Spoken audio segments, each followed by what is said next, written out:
Hello बच्चों, तो चलिए अपना प्रश्न पढ़ते हैं। एक उत्तल लेंस को एक द्रव में डुबोया जाता है जिसका अपवर्तनांक लेंस के पदार्थ के अपवर्तनांक के बराबर हो तो लेंस की फोकस दूरी होगी। चार विकल्प दिए गए। पहला शून्य हो जाएगी, दूसरा अनंत होगी, तीसरा घट जाएगी, चौथा बढ़ जाएगी। तो चलिए प्रश्न के लिए मुख्य उदाहरण की चर्चा करते हैं। यहाँ पर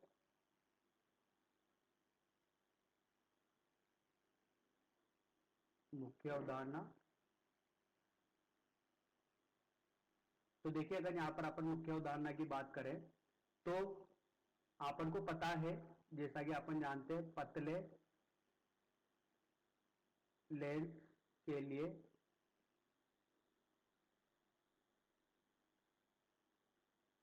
अपवर्तन का सूत्र जिसे अपन बोलते हैं लेंस मेकर,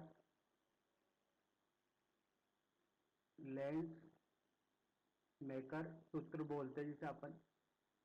ये देखिए क्या होता है, 1/f बराबर n ऋण 1, 1/r1 ऋण 1/r2। n क्या है यहाँ पर, ये सापेक्षिक अपवर्तनांक होता है, ठीक है, जो कि अपन को किसके सापेक्ष लेना पड़ता है, ये हवा के सापेक्ष लेना पड़ता है, ठीक है। तो चलिए इस मुख्य उदाहरण का प्रयोग करके अब अपन अपने प्रश्न का हल करते हैं। अपन को बोला गया है कि एक उत्तल लेंस जिसको द्रव में डुबोया जाता है जिसका अपवर्तनांक लेंस के पदार्थ के अपवर्तनांक के बराबर है, ठीक है। तो देखिए यहां पर दोनों के अपवर्तनांक बराबर दिए गए हैं। तो अपन अपने मुख्य उदाहरण के सूत्र से अपन यहां पर बात करेंगे।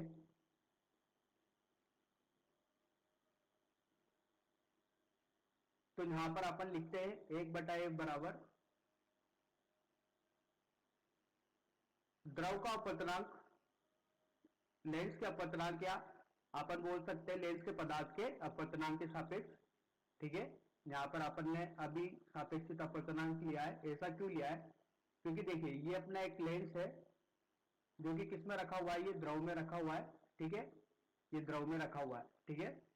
और इन दोनों के अपवर्तनांक को बराबर बताया गया है। तो सबसे पहले जो किरण आएगी वो किस में टकराएगी, सबसे पहले किरण द्रव में टकराएगी। द्रव में टकराने के बाद वो टकराएगी किससे, लेंस से टकराएगी, ठीक है। तो यहां पर अपन को सापेक्षिक अपवर्तनांक लिया, अपन ने यहां पर अपवर्तनांक लिया है ग्लास का अपवर्तनांक, या लेंस के पदार्थ का अपवर्तनांक किसके सापेक्ष लिया, अपन ने द्रव के सापेक्ष। ये अपना द्रव है और ये अपना लेंस है, ठीक है। तो इसलिए यहां पर अपन ने सापेक्षिक अपवर्तनांक को लिया है। अब देखिए इस सापेक्षिक अपवर्तनांक को अपन किस तरीके से लिख सकते हैं, वायु के सापेक्ष लेंस के पदार्थ का अपवर्तनांक बटे वायु के सापेक्ष द्रव का अपवर्तनांक, इसको अपन इस तरीके से लिख सकते हैं। और अपन को बोला है कि जो अपवर्तनांक है ये कैसे बराबर है, ठीक है, दोनों के अपवर्तनांक वायु के सापेक्ष लिए गए और ये दोनों बराबर है। तो यहां से अपन को जो सापेक्षिक अपवर्तनांक जहां पर अपन को मिलेगा वो क्या मिलेगा, 1 के बराबर मिलेगा, कुछ इस तरीके से, क्योंकि ये दोनों बराबर है, ठीक है। तो यहां पर अपन को क्या मिल गया, जो अपन का लेंस के पदार्थ का अपवर्तनांक था द्रव के सापेक्ष का मान कितना मिला, 1 मिला, ठीक है।